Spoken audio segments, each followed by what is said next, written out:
that is 100% right. One of the biggest issues that we have in the city, and uh, normally these conversations that I have are not so police centric, but you having the background that you have, how can we? And I know this is a difficult question, but how can we improve the relationship between the community and the police? Because there is mistrust, Right. for various reasons, and on both sides. Right. How can we improve that? Well, that takes time, and I think that also starts with leadership in the city. You can't have your government, like I've said it publicly multiple times before, where I've seen elected officials, you know, dogging the police publicly. And I'm like, how do you expect a young person in Baltimore to want to join the ranks of that agency when you're constantly dogging them? You know, so And there are a lot of positions open. yeah, you can't do that. I mean, if we want Baltimoreans to join the Baltimore Police Department, but we keep dogging them and calling them every name in the book, the math doesn't work there.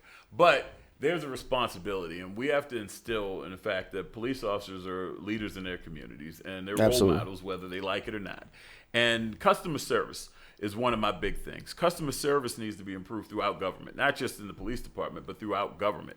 And, you know, I look at things like, I use Chick-fil-A as an example. If you go to Chick-fil-A, a 16 or 17-year-old is going to greet you, how may I serve you today? And you can do that here in Baltimore, in the middle of California.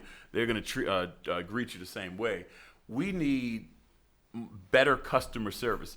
There are officers that are doing amazing things in the city, and that doesn't get highlighted as much as the officers that do the stupid stuff. And when they do stupid stuff, it needs to be exposed, because we don't need those people in the police department, because it sets you back way more than the officer that's doing the right things will move you forward. Yeah. So customer service, but a better understanding. One of the ideas I have, and I got this from some guys on the street, actually, we were talking, and the story that was told to me was so poignant. Said a guy wanted to call the police because a girl he was with, she either spit on him or she did something disrespectful to him. He wanted to call the police. And he said, I'm not going to call the police because I feel like I'm going to get locked up. That's a problem, first of all. So he's a victim, doesn't want to call. And what we have to do is we have to put 21, 22, 23-year-olds, some that aren't from Baltimore, many that aren't from Baltimore, in high-pressure situations with real people.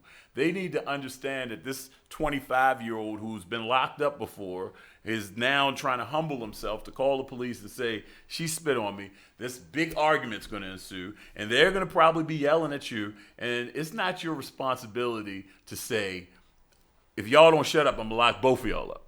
That's a mature. But that happens. That That's happens. my point. Yeah. And that's why this guy didn't call the police. Now, I think when you look at that situation, that young lady was put in even more danger, because that situation could have escalated if she did something more to him.